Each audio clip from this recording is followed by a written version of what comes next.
So with the meta starting to define, and with favorites like Sky Striker having to rear its ugly head, some people can't seem to find any trace of Altergeist in the competitive scene. Why is that? First off, we have to understand the dynamics of the deck.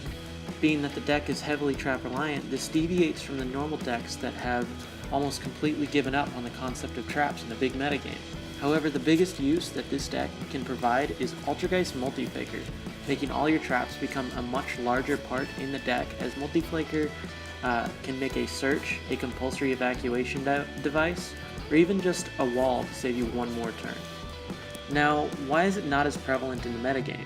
Well, we have to look at the most represented deck and how it basically ruins Altergeist as a whole. Salamangreat, or Salad, basically can create a board with an Infernity Barrier of sorts, or a Fire Lake, basically making its field a very hard counter to Altergeist. However, another reason is it can recur its resources, having to make this board almost every turn. On top of that, if you manage to put any type of monster in attack position, they basically can OTK you with that single monster. However, we must understand that there's a much larger force that makes this deck a lot more prevalent. The side deck uses multiple cards that counter Altergeist. First off, Red Reboot makes the most important part, traps, completely useless, and a well-timed Red Reboot is a complete loss for Altergeist.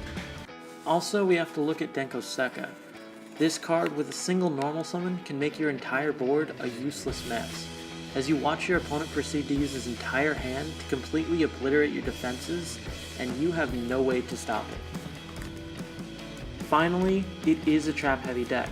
Cards like Twin Twister, Heavy Storm Duster, and Evenly Matched can completely make your deck unplayable, as they can blow you away from playing the game in general.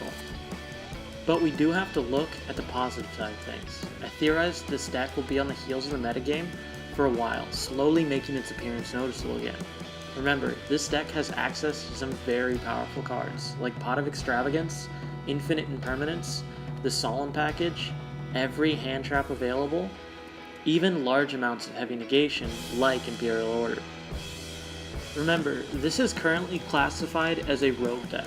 At the cheapest, currently you can get it for about $50. However, cards like Infinite Impermanence, Trap Trick, and Pot of Extravagance can make this deck a very strong contender in the metagame. This is Prank Kids Duelist, trying to make rogue decks meta, and I hope you have a wonderful day.